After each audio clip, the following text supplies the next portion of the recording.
Hello students, today we are going to start our new chapter, Flow of Heat.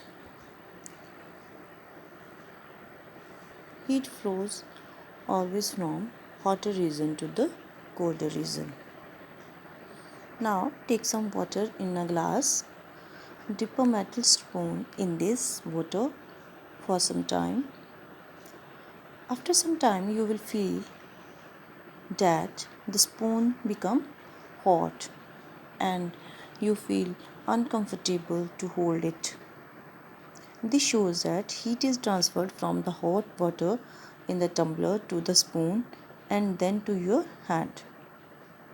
Now leave the tumbler with the water in it for 10 to 20 minutes. Feel the water now. Is it hotter or colder now? Water has lost its heat to the surroundings. This shows that heat has been transferred from the water to the surroundings. In both the cases, heat flows from a body at a higher temperature to the body that is at lower temperature. It is known as flow of heat. So let us take another example. If you want to pass a book to your friend sitting a few desks away from you, you can do it in 3 ways. Number 1, you can pass the book through the other children sitting between you and your friends. And another way is you go and hand over the book to your friend yourself. And the third way is throw the book towards your friend. These are the 3 ways in which you can pass the book to your friend. Similarly, the heat can be transferred from one place to another by 3 ways: conduction, convection, and radiation. First of all, we will study about conduction.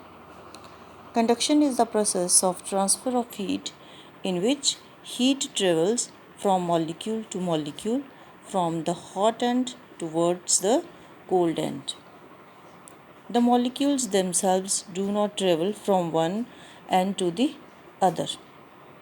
Means you will pass the book to your friend by the help of the children which are sitting in between you and your friend. You will pass the book to your friend, number 1 child, and he will pass the book to another child. Then again he will pass the book to another child, and at last your friend got the book. So to show the conduction, we have an activity. Take an iron rod about 25 centimeter long, or you can take any metallic thing like spoon also. Now fix thumb tracks along the length of the rod using wax. Heat one end of the rod. What will you observe? As the rod gets heated, the wax melts and the thumbtacks fall off. You will find that the thumbtacks nearest to the end being heated falls off first, and the farthest thumbtack falls off last.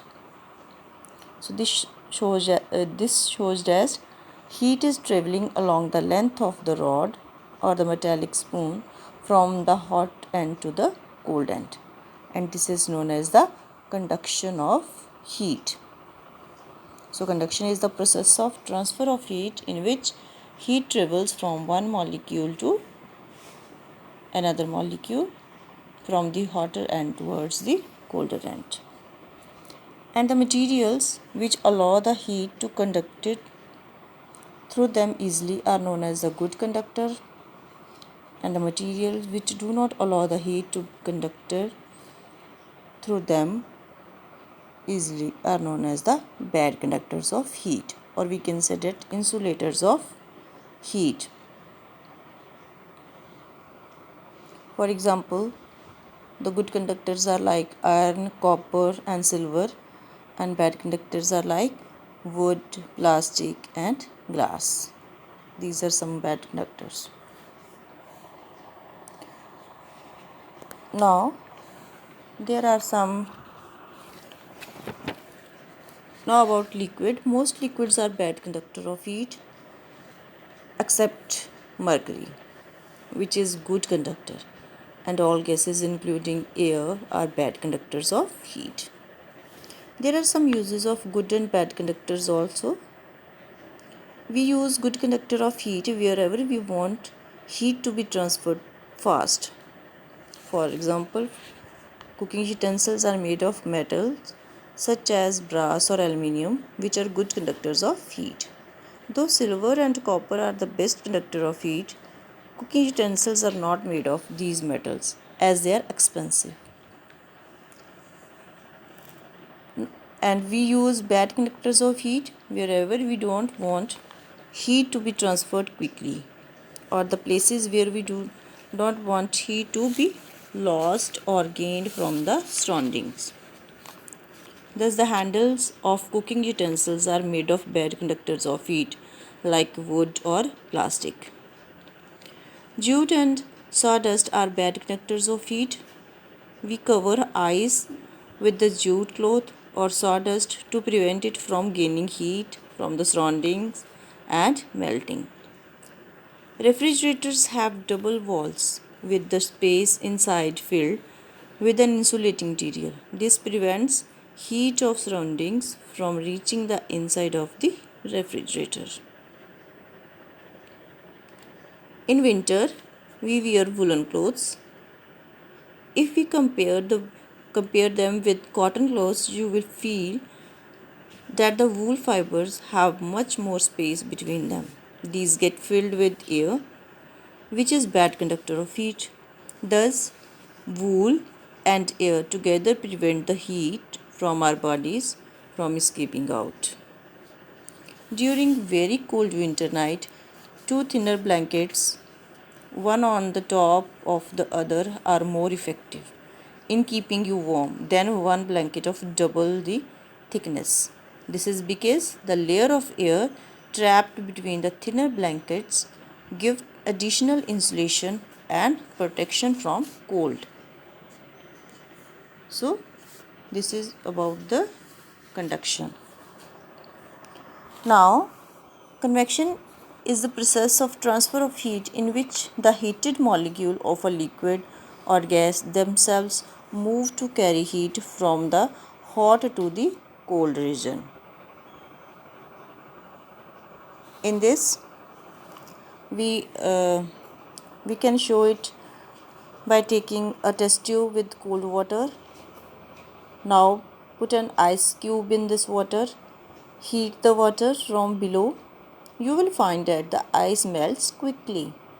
This shows though water is bad conductor of heat, heat easily flows upwards in it. So this is the another way of transfer of heat in liquids.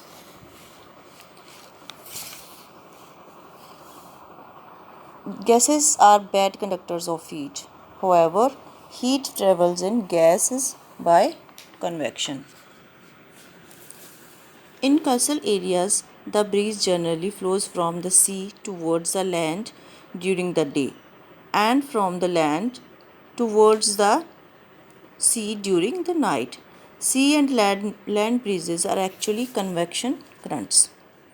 You know that water has a higher heat capacity than land.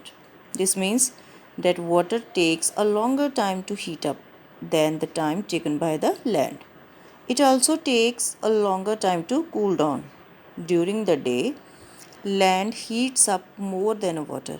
The air over the land becomes hotter and lighter and rises up.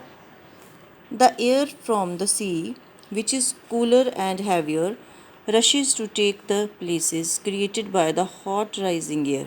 Therefore, a sea breeze blows during the day. During the night, land loses heat transfer than water and becomes cooler. The air over the sea is now warmer.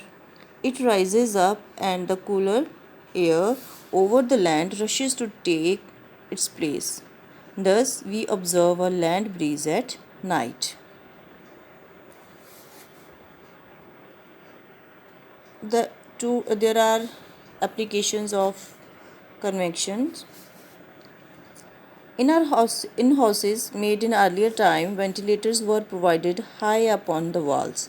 This is because the air we breathe out is warmer and lighter and rises up. Warm air escapes from the ventilators. It is replaced by the cool and heavier fresh air coming in from doors and windows below. Thus, stale air goes out at the top and fresh air comes in from below due to the convection currents set up in the air in the room. The